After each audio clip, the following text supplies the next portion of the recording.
अस्सलाम वालेकुम, मैं हूं मारिया सलमान और आप देख रहे हैं इनसाइड विद मारिया।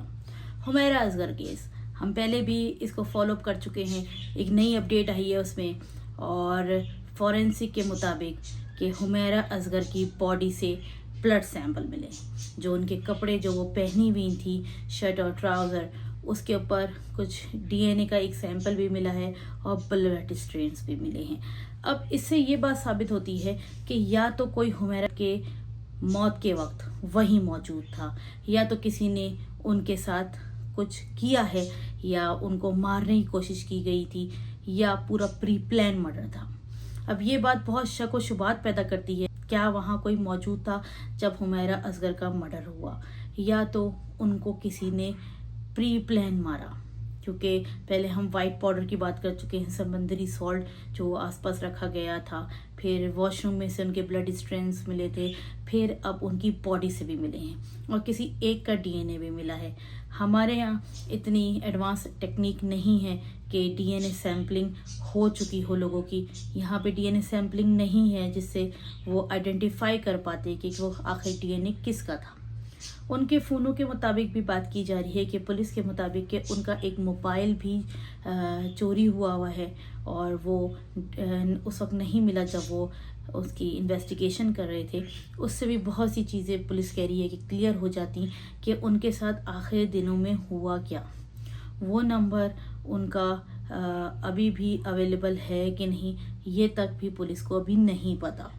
व्हाट्सएप की जहाँ तक उन्होंने बात की थी, वो फ़ोन बरामद हुआ था, लेकिन दूसरा एक उनका फ़ोन बरामद नहीं कर सके पुलिस वाले। लेकिन अब जब ये एविडेंस एक नया सामने आया है, तो कोर्ट के जो ऑर्डर हैं कि इसकी as a murder case investigation की जाए, तो अब उसकी तरफ पुलिस बढ़ेगी या नहीं, ये तो आगे पता चलेगा। लेकिन पुलिस को इन्वेस्टिगेशन ज़रूर करनी चाहिए कि जब उनको ऐसे एविडेंस दिख रहे हैं, तो ये तो आप आंखें बंद कर लें, ये बात हो गई।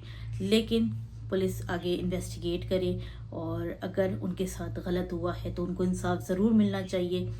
एक हमारी एक्ट्रेस जो रोज़गार के लिए हमारे कराची बड़े जैसे शहर में आती हैं, और उनके साथ इस तरह का इंसिडेंट हो जाए, एक अफसोसनाक वाक़या तो वो है ही। लेकिन अगर उनके साथ किसी ने कुछ गलत किया है, या उनके साथ ज़्यादती हुई है, उनको मारा गया है, तो ये चीज़ सामने ज़रूर आनी चाहिए, कातिल पकड़ा जाना चाहिए। ये सब चीज़ें आहिस्ता आहिस्ता करके सामने आ रही हैं, और पुलिस भी अब ज़्यादा एक्टिव होकर इस बारे में तहकीकात कर रही है, उनके ऑनर से भी बात कर रही है, और उनके घर वालों से भी। लेकिन हो सकता है कि जिनसे वो लास्ट दिनों में मिल रही थी, ये उनमें से कोई हो जो उनके घर भी आता जाता हो, जिसकी रसाई उनके घर तक की हो। क्योंकि इतना ज़्यादा उनका कहीं आना जाना नहीं था, उनकी ज़्यादा गैदरिंग्स नहीं थी, उनकी ज़्यादा दोस्त नहीं थे, तो हो सकता है कि जिन कम लोगों से वो मिलती थी, उन्हीं में से शायद कोई उनका कातिल भी हो। उनका कोई फ़ोन भी यूज़ करता रहा है, उनका एक फ़ोन जो गायब है, क्या पता वो किसी के पास हो। पुलिस को इसको सीरियसली इन्वेस्टिगेट करना चाहिए, और हुमैरा असगर को इंसाफ दिलाना चाहिए। अब तक के लिए इतना ही। मारिया सलमान को दें इजाज़त इनसाइड विद मारिया के साथ। वीडियो पसंद आई हो तो लाइक शेयर कमेंट ज़रूर करिएगा, सब्सक्राइब करना ना भूलें, बेल आइकन ज़रूर प्रेस करें। अल्लाह हाफ़िज़।